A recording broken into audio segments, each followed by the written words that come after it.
Dehi Nilü aslan manoy Nilü sof Osmani sofa Nilü ham میگویم معنای دهی ما نیلو بودنش همین که در نیمه‌های عصر دوم عصر 17 از سمرقند باستانی یک گروه کوچ می‌بندند به وادی حصار از آن جمله در ده ما هم چند نفر آمدن مسکن میگیرند و نام این ده را نیلو میمانند. همین همنام در ازبکستان هم هست نیلو. این هم اقامت کننده این ده هم از همین سرچشمه گرفتند. تاریخی دراز دارد چونکه اینتا در یاد نداریم میگفتن که کی قشلاق پیدا شدگیشه یگان کس در یاد ندارد و فقط از روی گفته های آدمای گذشتگی باباهاشون میگفتن که خلق محلی همینجا گویا که از دهبید سمرقند کوچ بسته آمده باشن و من دههای قرطاق و من قشلاق های تگ کوه کتی جا گرفته باشن. همین خیلی عقیده ها بود که گویا که خلق اصلا برآمد همین اساسی همین خلقای تگ کوه ده این دهبید سمرقند باشد. همین خیلی عقیده ها بود بیشتر. ما سفیدا هم میگفتن میگفتن. انا قشلاق خورد بود سالایی که ما جوان بودیم. خب تخمینا 100 خواجگی داشت.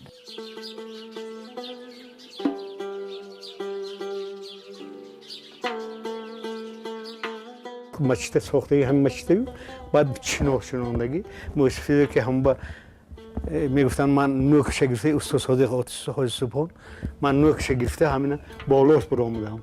اگه همون کس همون زمان همون ساله آمده همون 400 سال بیشم همین کلمه نیلو یک چند خواجگی مردم بخش اصلا سرونده بید نمیدونم اکنون اینجا چی شما با لهجه گپی ما قریبی 50 تو سمرقند همونو با طوری میبیده اصلا گویا که پیشتر جمشوی هم آدماش از تیپ سمرقندی همه آدم آمده همینجا به جا گرفته بود اما این پایین ما کلاگوی ها میگویم این تیم بدتر باید شده قشلاق از جهت باده هاش و آبش و تازگیش نیل مانده همین نیلو میگویم.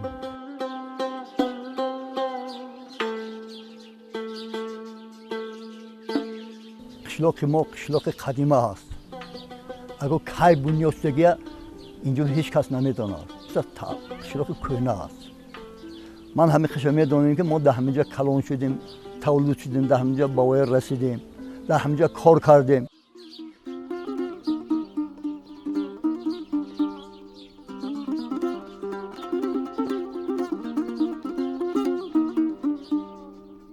حاضر قریب بگم که در ناحیه حصار این خیلی قشلاق کلان نیست باور کنید. در ناحیه من خودم 4 مراتب در برای خودگیری اهالی اشتراک کردم. سومین دهه‌ای که در همین شهر حصار کلانترین باشد.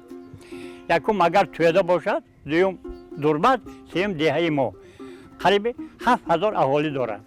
همین اهالی زندگی خوب دارد، زندگی تنج آرام دارد. از بالای من باغ پروریش، مهنتش خورده عمر به سر میبرند.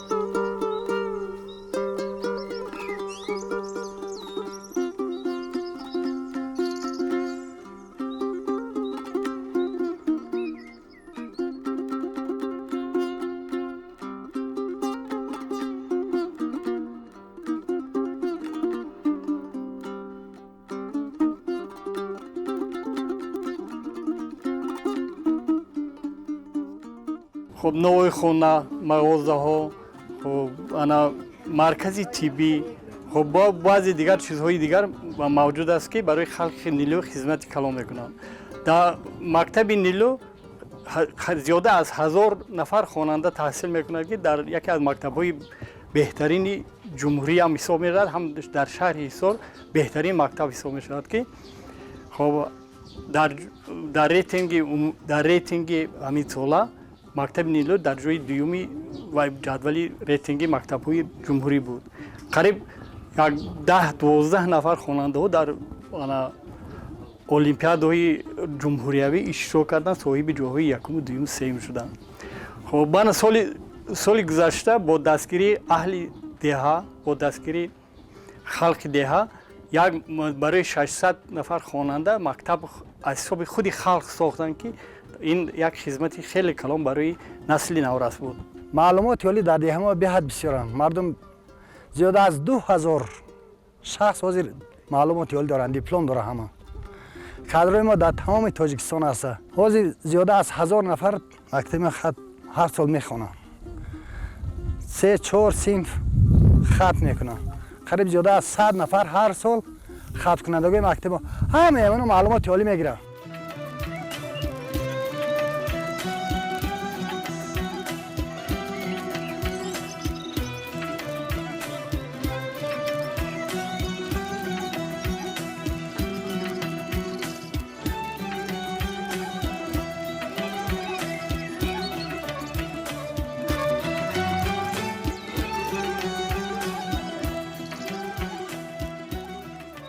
اکنون خلق ما اصلش دو ساحه نقل می‌بیند. یکم چارباداری، دوم باغکاری. اصلش انگوری طایفی میپروریم ما. ده ما اصلش یگانه دهی که در اطراف انگورش هم بالذت، هم شیرین، هم سرخ خوب میشود. بنابر خریدارها از تمام موضعها میبینن به خریداری انگوری دهه نیلو. هم باز هواش به همین موافق، هم انگوری خوب میرویانند خلق ما. بنابر گیلاس خوب میوه بهترین با اون که سلقین است. برای همین چیزهای پروریدن شرایط خوب داریم ما. همین انگوری که در ما میشد در همسال قشلاق این خیلی نمیشد. به خاطر چی؟ برای اون که سلقین. در سلقینی ها اصلا میوه های خوب هم کلان کلان میشن، هم با صفت میشن. ده ما به همین چیزها موافق خودش.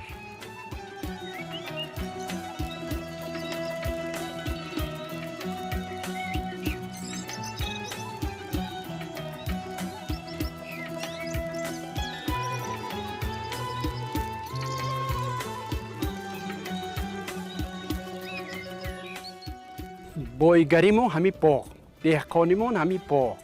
ما فقط از روی همین باغ روز میگذرانیم. من همین تاکا مهنت میکنیم، پاول میکنیم، خشاوه میکنیم، خب دارو میزنیم. اینا به حد مهنتش بسیار است. بعد یک سال با یک بار حاصل میگیریم و زندگیمون رو پیش میبریم. چند نمود انگور به حد بسیار سرخه هست، از همه پیش میپختگیش سرخه انگوری سرخه هست. انا هوا پیش میپزد. بعدی وای من با چلیکه میپزد، انگوری چلیکه. بعدی وای من با خب جوز هست، کشمیش پیش میپزد. کشمیشی بدانه داریم بسیار، ما با همه خیلی نو. من با سیب داریم. من این سیبا هست خدا با شکر دهقانی همه از هم میوه، از همه تمام میوه داریم ما.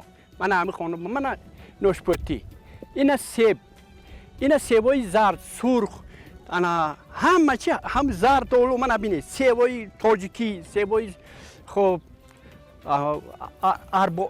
اربا مرزاگی میگوید، قدیمه سیبا داریم ما. چند نمود سیب داریم، پخته سیب هست، سرخ سیب هست، به حد نمودهای همین سیب بسیار همی. من شفتالو ها داریم، 2-3 نمود شفتالو داریم. من شفتالو ها هست همین خیلی. من آلو هست برای همین بازارو برای گیلاس. من بسیار من حاضر میریم نه گیلاس تگی گیلاس میریم، گیلاس میخوریتون. ما خودتون چنده خوریتون نکی.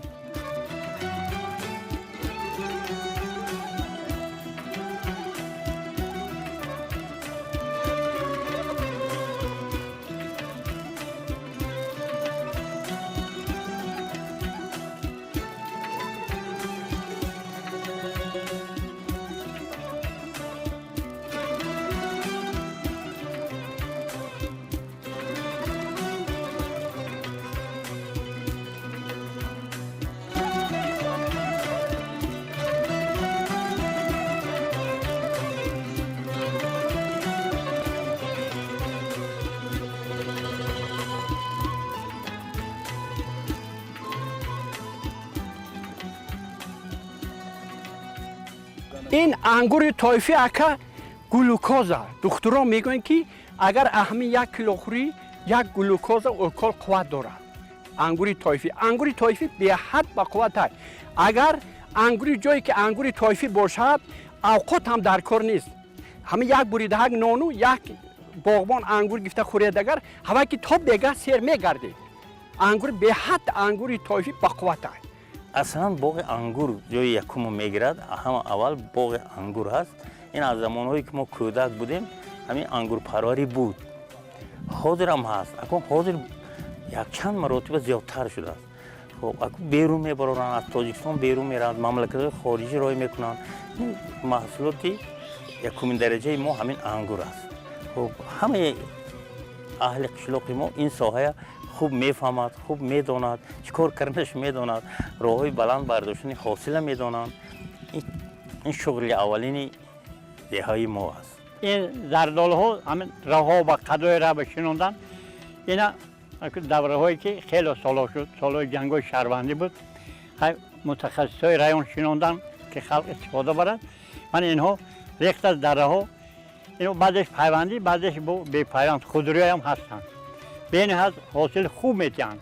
خلق استفاده میبرد، غلونگ میکند، غلونگش هم میفروشد، میخورد. از خدای زیادی هم کاری کرده که ما مشغول من هم اصلش باغداریم. سیب انگور میشه، آلوچه، زردالی هم هست. زردالی هم هر خیل، یک خیل زردالی هست، اینکه کتا یک خیل زردالی هست، این چون یک خیل. فهمیده، تلخت و شیرینه و هر خیل. حاضر میخورن، با قاق میکنن، قاقونه فقط آشی سیوک و میان دادن تو روشه و مده در دیش میخورن و تاوا به میان دادن میخورن. آخی همین اوقاتا با میان دادن میخورن. غلونگا و با تر میکنن غلونگا، با تر کنن دم میکشن برای کسل و بیمار تر میکنن دم میکشن.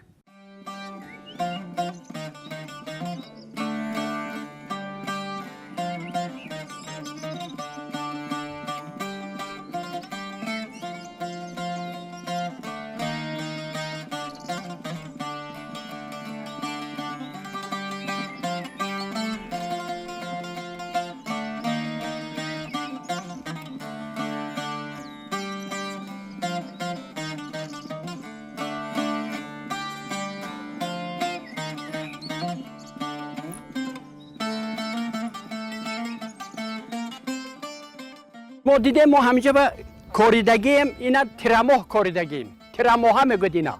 بهاره نه. من قاق شده اکو اینا میگیریم، تخمش میگیریم، با این وای تیار میکنیم. خوشبویی همین برای آش پلاب این بسیار به حد با مزه این. آش میندازی، شوربا با میندازی، تمام همین اوقاتا با میندازی، این به حد اوقات بلذت میکند. بوش خوش رو اینا و طعم خوب دارد. اینا برای همون اینا ما هر سال میکاریم. من میگم شد با جمع کردم میگیریم. گاشنیچ. این گاشنیچ این. گاشنیچ اوتو جون. من همیشه گاشنیچ. من در یک جای کاریدگی که تگش انگور زمینی و نه و حاصل خوب بیت. ها من همین تگ انگور با کاریدگی من این انگور تگش من با هم گاشنیچ میگیریم هم انگور میگیریم. من کدو هست. من کدو هم گاشنی میشد، هم انگور میشد، هم کدو میشد. من با شفتالوش میبینه چقدر نقص دارد. این شفتالو میبینه شفتالوی لوچکی همه بهترین بازار به میره بگذشتگی. هم تخمش هم میگیریم هم پرپرا تیار میکنیم از همین. با این قطیش با یک کمتر وای من قلمفور میندازیم ایتم به کوان الدرش کردم میگیرم. این عجیب وای میشد این چیزی بلذت. هم اوقات بلذت میکردی همین. ترش هست. من اینجا کردگی من همین چیزا به زمین آب و ترش حاضر استفاده میبریم. حاضر خوردن میگیریم. این اکو برای زمستان.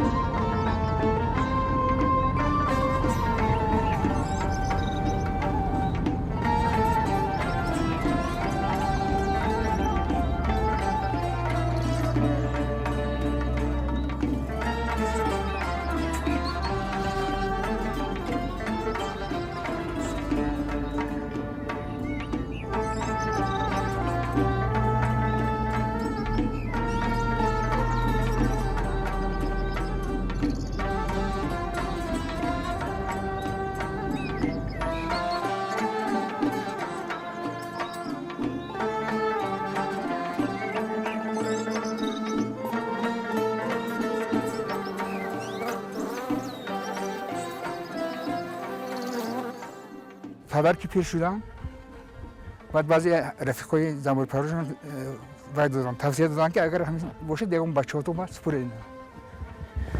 و من همون وقتی که در کانسل زاویه چرا کار میکردم همشون مهندس زنبور گزیدگی بود. من همون دام آمبولاتوری همون وای زاویه دورو گذراندم.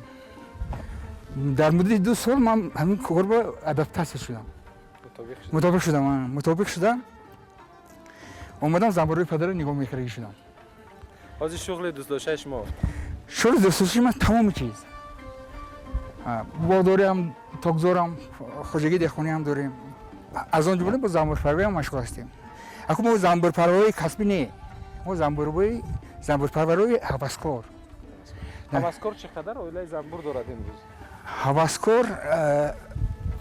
هوسکار اصلا از 20 باید زیاد نباشد. یک کمتر محصولات خوب که دارد با فروش که ناز میرهد. بسیار تا 80 من در یک 3-4 سال پیش از اقلیم که سال تغییر افتادگی مقدارش کم کردیم. تا 135 145 من در یک موسم پورا خوشی نگاه کرده میتونم. زیرا میرسد. امسال چه خیلی از زنبور؟ اخو واسه با اکولوژی کم در ترتیبی کاری زنبور هر خیلی شده است. بعضا اقلیم بعضا گرمی میشد، بعضا خنکی میشد. زنبور همین شرایط به خودش مطابق کردن نتونست است. زنبور اساسا زنبوری گیم که باید همین موسم با علاقه اصلی گولا تهیه کردن شده. ما اسکی اصل میگویم. اصلا باید میگیرد. مهمه. اصل خودش تو گروه به تقسیم شد. اصلی توابتی، اصلی استعمالی. اصلی توابتی فقط در ساحه مدیسین استفاده میبرم.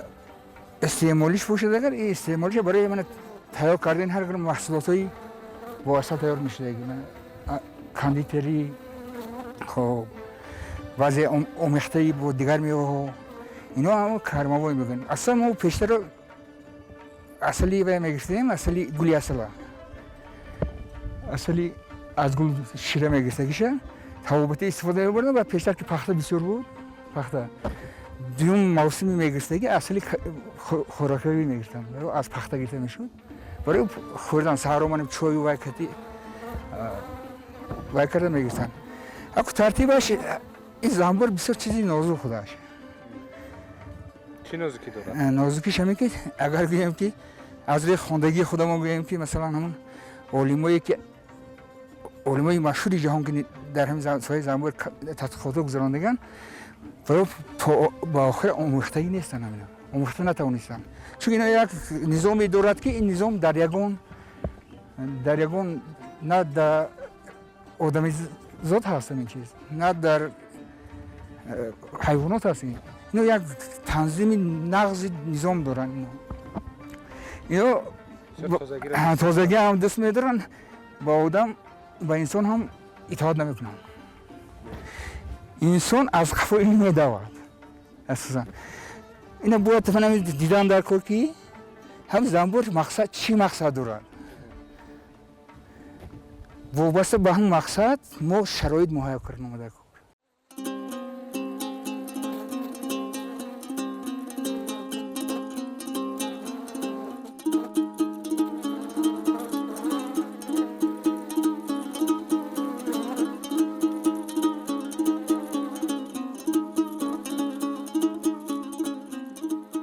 یکی از شغل‌های اساسی من این زنبور پروری است و بغض از زنبور پروری من در ساحه خوجی قشلاق همچون رستنی پرور یا اینکه باغدار فعالیت میکنم.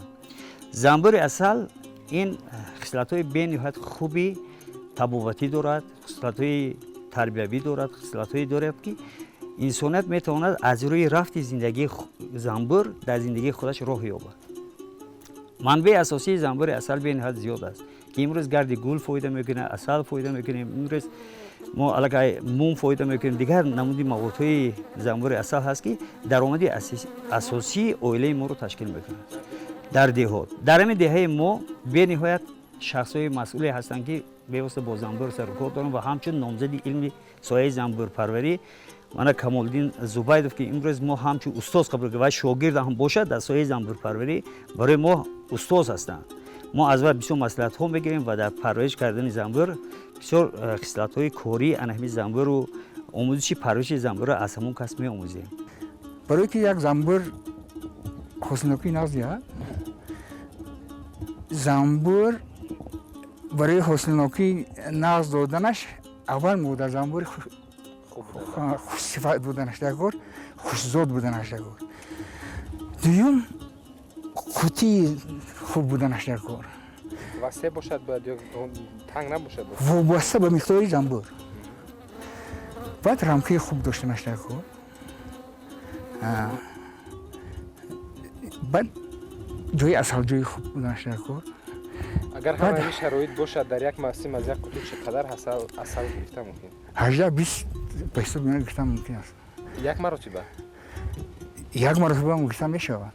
фақат аз мавзеи асалҷо вобаста. агар асалҷои нағз бошад, гулу гиёҳ бошад, ин ҳамин занбур худаш як оила, як мавзеъ норма дорад. масалан ки чанд меъёри муайян, чуноне ки мана дар вай гуфтам ку семинари дар ноҳияи ховалин буда, вай ҳамон меъёраша дониста ҷои асалҷои муайян карда. یعنی پریپولسی زنبور اصل ما از همون خانه های زنبور میگیریم برای تبابت خلق استفاده میبریم با کمتر اسپریت اینا حل میکنیم و برای تبابت معده برای کسلی های شمال خورده بهترین مواد است. بعدا من اینجا تیار کردگی من دارم، رنگ همین خیلی میگیرد. بیمار میتواند هر سحر دل بینهار 15 دقیقه پیش از خوراکش یک قاشقچه خرد استفاده برد، استعمال کند. 10 روز تبابت گیرد، انشاءالله که بیمار شفا مییابد. با 10 روز دم میگیرد، با 10 روز تبابت. حالا خلق از ما آمدن میبرن. من دوره حاصل حاضر دوره که زنبور تمام حرکتش با همین جمع کردن شهد که این زیاده از 16,000 نکتر میزند و 0.1 میلی گرم یعنی اصل جمع میکند. این علاقه یک مهنت به نهایت وزنی زنبور اصل است که ما قدر باید دونیم. یعنی همون زنبور باید که پرورش کنیم. وقتی پرورش زنبور اصل با علاقه روانه میشید، شما علاقه بسیار چه احساس میکنید. حلال رفتن، حلال یافتن، حلال خوردن، همه این از خصلت‌های انمی کوری زنبور اصل یعنی سرچشمه میگیرد. برای همین اگر کسی که ما به مسئله میپرسد که من زنبور اصل کردم در کار، ما دست جمعونه علاقه مسئله میدیم که تو باید زنبور اصل کنی و از زنبور اصل درآمد گیری. وقتی که از توگ ما از یک توگ اگر مثال 50 کیلو 40 کیلو اگر مثال حاصل گیریم، از زنبور اصل میتونیم که از یک اویله در یک سال اگر مهنت خوب گیریم، اگر ما یک باره میگیریم، یک باره برای ما توفه میتید، پول یک باره حاصل میگیرد. که این علاقه نشون دادی ان همین مهنت حلال با زنبور است. باز از زنبور مواد دیگر اینا نامش گرد گل میگن. گرد گل میگیریم. گرد گل یک چند واسطه استفاده میبرن. یکم زنها برای آرایش رو. اگر اینا در شیر تر کرده برای مولد، بیگه شیر به تر میگیره، سحر به میمولد، روی ترنگ میکند، جوان میکند. بهترین مواد است. آدمای کم قوت، مثلا همین کرونا ویروس بسیار آدم آمده همه بردن. اینا تر میکنن، شیر به قاشقچه کتی میخورن. بهترین ویتامینی که ارگانیسم از همه چی محافظت میکنن. خب من از این باز خیلی اصل میگیریم از زنبور. اصلش هم بهترین نعمتی که برای هم سرکالوری بودنش برای تمام طبابت استفاده میبرن. من این اصلی نو تاو کردگیش. این آینده نه بالوش محکم میکنه. زنبور بیگانه آمد مثلا اینو نمیموند. این زنبور بسیاری اینو بسیار اتفاق هم. اینو همکاری نقض بیان. اینو رقابت ندارن در یک وای. همین مادر زنبور اطاعت میکنه همش. نر زنبور ها کاری خودش کتی. زنبوری کاری خودش کنه این وای میگه پرگی. وقتی تخم 6 روز با کرمینه تبدیل یافت، همون کرمینه یا 2 روز حسابی انا این شیره خوراک میگم آن این مادر زنبور دیدید معلوم است هم یک چیز تا 80,000 زنبور طبیعت خودش میگیرد هم مادر زنبور این ملکه خاندان تا میگه 7 کیلومتر پرواز میکنه زنبور برای شیر آوردن نه تا 3.5 کیلومتر از 3.5 که گذشت راه میزنه من از روی همین خلاصه برام ممکنه که همین موسم در همه جا حاضر سر شده است نه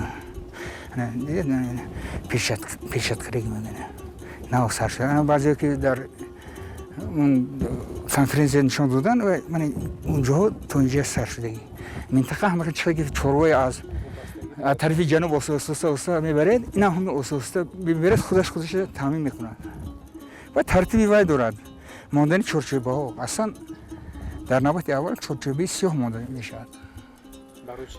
برای که زنبور برای تخم ماندن چرچوبه سفید خنکی میکنه وای میشد رسبوت لغ میشه برای که این کار نشود من اکو این تازه به حسب منصفی بود چون که هوا گرم حرارت و چی میگن حرارت و نمنوکی مطابق وای با خودش کار کرم میگیرد اگر شما گیرید در موسمی چرچوبه سیاه ماندن اگر سفید مانده اگر وقت کار نمیکنه شرایط وای مطابق نشد شما شرایطی وای ویران کرید از همین سبب ما گفتیم که زنبور اطاعت نمیکند آدمی زنبور به اون کس اطاعت نمیکند شما وای میآموزید رفتار شما بله اگر فرقی بین لذت زنبور اصلی که در زنبور اصل دیده میشد از دیگر نوعه ها فرقیت ها به نهایت زیاد هستند اگر گوییم که من در طرفای رشت من ورزوب یا که دیگر طرف ها اگر اصل رنگ خودش دارد در ما اصل ها اصل سرخ شده توپ شده لذت خودش یعنی سوزشی یک سوزشی گله حس میکنی یک چیزی فایده‌آور به خودت احساس میکنی که این اصلا از همون گیاهای خوبی ان همین طبیعت ما یعنی انمی زنبور دسترس میکنه این کتکوتی است این من لیفت هوک است این جمیلاک است دیگر نمودی گیاهای هستند که از این مثال انمو اصل های توبتی میگیرن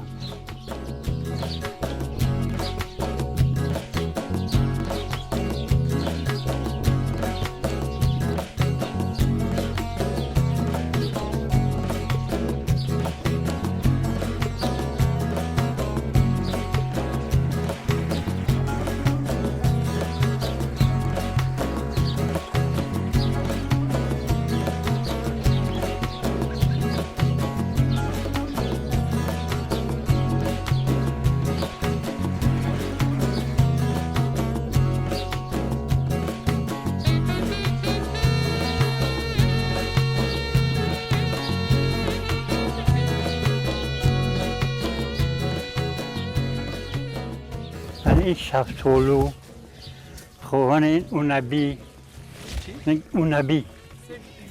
اونبی سنجید هست که سنجید میگویم خودم کلانش اونبی من اولو قریب پخته است اولو خوب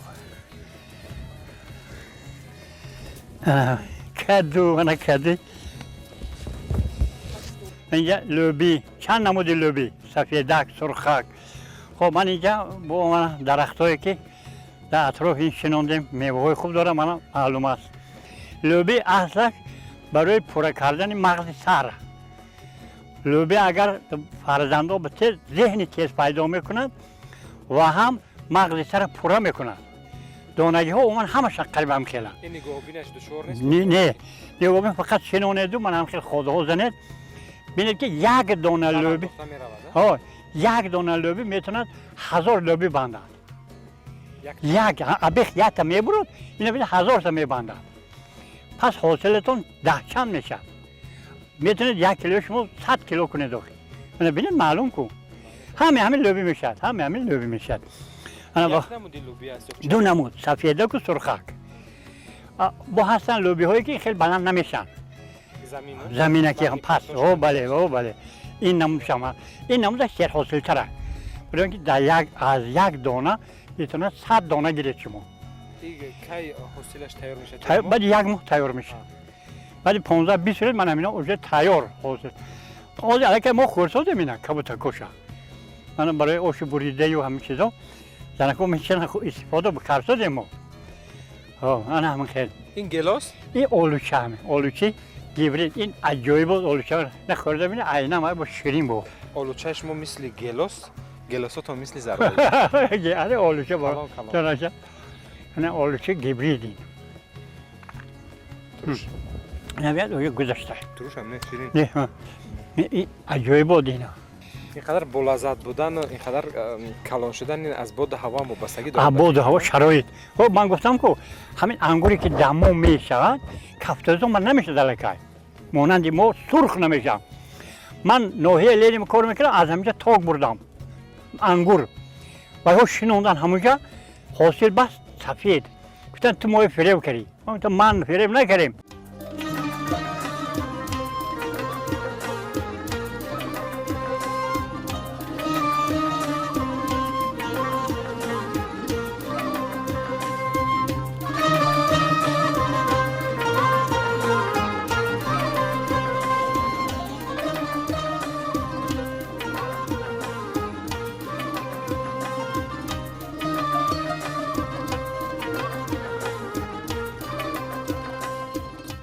من از همین گلاس هر سالی درآمدم 50,000 40,000 سامانی.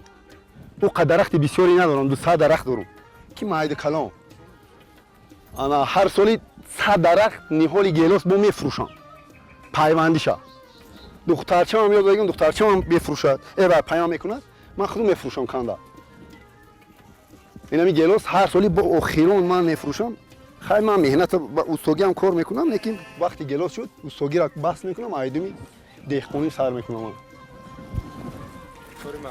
من کاری موسمی اکبر این دهقانی اول درجه میساد تا دهقانی ما بود نکنم من استوگی هم کار میکنم من استوام لیکن اون وقتی گلاس سر میشم من بس میکنم استوگی را با گلاسون که فروختم شدم با گاشه با استوگی سر میکنم یا بچه‌ام در مسکو دوم کورس این سال دوم کورس میگذره ای همینجا من پرو میکنم خونده است архитектури сои архитектури ба хонсо дай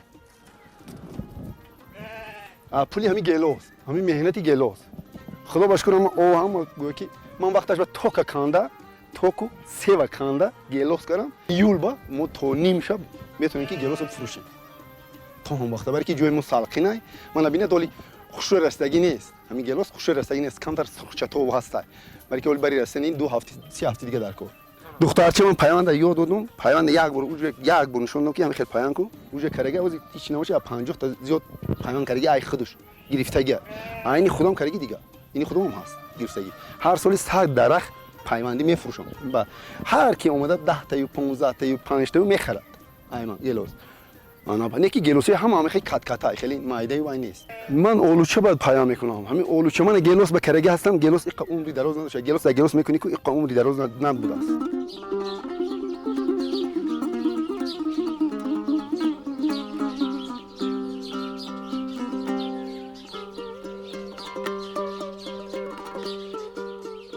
همه سرسبزی خورمی که در دهه ما هست با همین تازگی محل وابسته است یعنی آب‌ها شفا بخش آب‌ها تازه یعنی میوه های تازه یعنی به یگان دارو به یگان و به دست میبیان برای همین پیدایش نام دهه میگن از همین سرسبزی خورمی یعنی نیلگون معنای نیل این کبود است همه وقت دهه ما چقدر که خودتون در اینجا سوال کرده دهه ما همه وقت حتی بنا بیاد تابستان هم باشد میگه که این هنوز بهار است